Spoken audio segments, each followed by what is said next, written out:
ভারতের স্বাধীনতা আন্দোলনে আজাদ হিন্দ ফৌজের সংগ্রামের বিবরণ দাও। মোস্টলি ইম্পর্টেন্ট একটা প্রশ্ন। তারই সঙ্গে তোমাকে এটা বলতে পারে যে এই সংগ্রাম ব্যর্থ হয়েছিল কেন।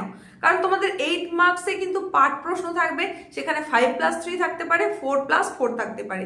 তো এই যে প্রশ্নটার কথা বললাম, এটা কিন্তু খুব খুব গুরুত্বপূর্ণ একটা প্রশ্ন। অতি অবশ্যই তোমাকে ভালো করে দেখে যেতে হচ্ছে। আর কোন কোন প্রশ্ন দেখতে হবে, একদম হাতে গোনা মুষ্টিমেয় কয়েকটা মাত্র প্রশ্নের কথাই বলবো। সেটা জানানোর আগে বলি, তোমাদের এই 8 নম্বরের প্রশ্নটা আসছে কোথার থেকে।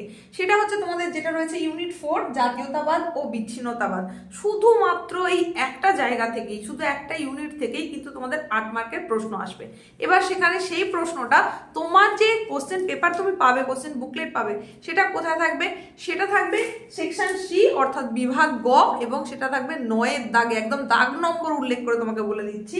9-এর দাগে থাকবে প্রশ্নটা, 8 মার্কস কোশ্চেন, সেটা 5+3 হতে পারে, 4+4। এখানে তোমাকে প্রশ্ন দেওয়া হবে কটা? তোমাকে প্রশ্ন দেওয়া হবে দুটো, তার মধ্যে করতে হবে যে কোনো একটা। এই হচ্ছে সমস্ত প্যাটার্নটা তোমাদের বলে দিলাম। এইবার এখানে কিন্তু এই যে বড় প্রশ্ন বলেই তুমি অনেক কিছু লিখতে থাকবে এমন কিন্তু করলে চলবে না। তোমাকে মাথায় রাখতে হবে যে অ্যান্সার শিটটা, যে অ্যান্সার বুকলেটটা তোমাকে দেওয়া হবে তার মধ্যেই তোমাকে উত্তর করতে হবে। এক্সট্রা কোনো লুজ শিট কিন্তু তুমি পাবে না। আর এই 8 মার্কসের প্রশ্ন যখন তুমি করবে, সেখানে দাগ নম্বর তো অতি অবশ্যই উল্লেখ করবে, বিভাগ উল্লেখ করবে, তারই সঙ্গে সঙ্গে তোমাকে কিন্তু পয়েন্ট করে করে উত্তরটা লিখতে হবে।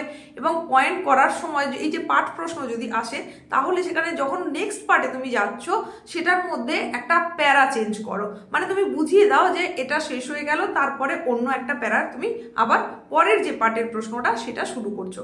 এইভাবে যদি তুমি লেখো, তাহলে খাতাটা দেখবে পরিচ্ছন্ন লাগছে অনেক, আর পরীক্ষকও কিন্তু খুশি হবেন, একটা ভালো ইমপ্রেশন আসবে তোমার খাতা সম্পর্কে। স্বাভাবিকভাবেই সেখানে নাম্বারটা বেশি আসবে। তো এখন জেনে নাও তাহলে এই প্রশ্ন থেকে আর ঠিক কোন কোন প্রশ্ন তোমাকে করতে হবে। অতি অবশ্যই তোমাকে গুরুত্ব দিতে হবে আলিগড় আন্দোলনের ওপরে।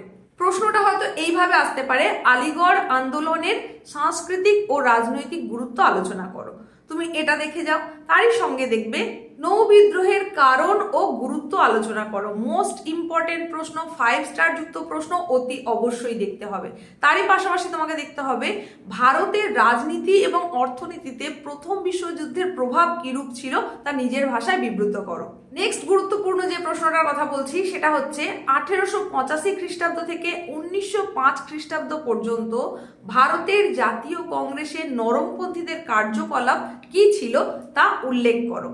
এই কার্যকলাপ ব্যর্থ হয়েছিল কেন? বা ঘুরিয়ে বলতে পারে এই নরমপন্থীদের কার্যকলাপ ব্যর্থতায় পর্যবসিত হয়েছিল কেন, বা নরমপন্থীদের আন্দোলন ব্যর্থ হয়েছিল কেন, এটাও বলতে পারে। এই পোর্শন থেকে তোমরা টিকা আকারে একটু দেখে রাখবে, সাম্প্রদায়িক বাটোয়ারা নীতি, মরলে মিন্টো আইন সংস্কার, সিমলা দৌত্য, সাইমন কমিশন, এরকম কয়েকটা কিন্তু টিকা আকারে এখানে দেখে রাখবে।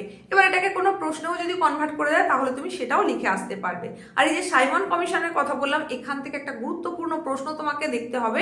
সেটা হচ্ছে সাইমন কমিশন কেন গঠিত হয়েছিল, এই কমিশনের ব্যর্থতার কারণগুলি আলোচনা করো। নেক্সট গুরুত্বপূর্ণ প্রশ্ন হিসেবে যেটা বলবো, সেটা হচ্ছে অহিংস অসহযোগ আন্দোলনে ভারতীয় নারী সমাজের ভূমিকা নিজের ভাষায় উল্লেখ করো। এটা দিতে পারে। এইবার এর সঙ্গে আর মাত্র একটা কি দুটো প্রশ্নের কথা বলবো। সেগুলোয় যাওয়ার আগে বলি, তোমাদের এই যে 8 মার্কের প্রশ্নের সাজেশন দেওয়া হচ্ছে, এরপরে কিন্তু তোমরা তোমাদের 4 নম্বরের সাজেশন এবং 3 নম্বরের সাজেশনও পেয়ে যাবে।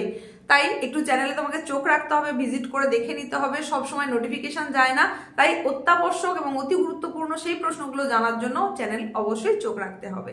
চলো এখন জেনে নাও পরবর্তী প্রশ্ন। সর্বভারতীয় মুসলিম লীগ প্রতিষ্ঠার পটভূমি সম্পর্কে আলোচনা করো।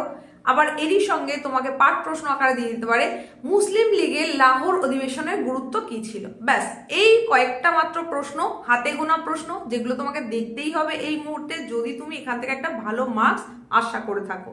তো এই ছিল আজকের উপস্থাপনা। দেখা হচ্ছে পরবর্তী উপস্থাপনায় 4 মার্ক বা 3 মার্কের সাজেশনের সঙ্গে। তোমাদের প্রত্যেকের জন্য রইল অনেক শুভকামনা। প্রত্যেকের প্রস্তুতি খুব ভালো, পরীক্ষা অবশ্যই ভালো হবে।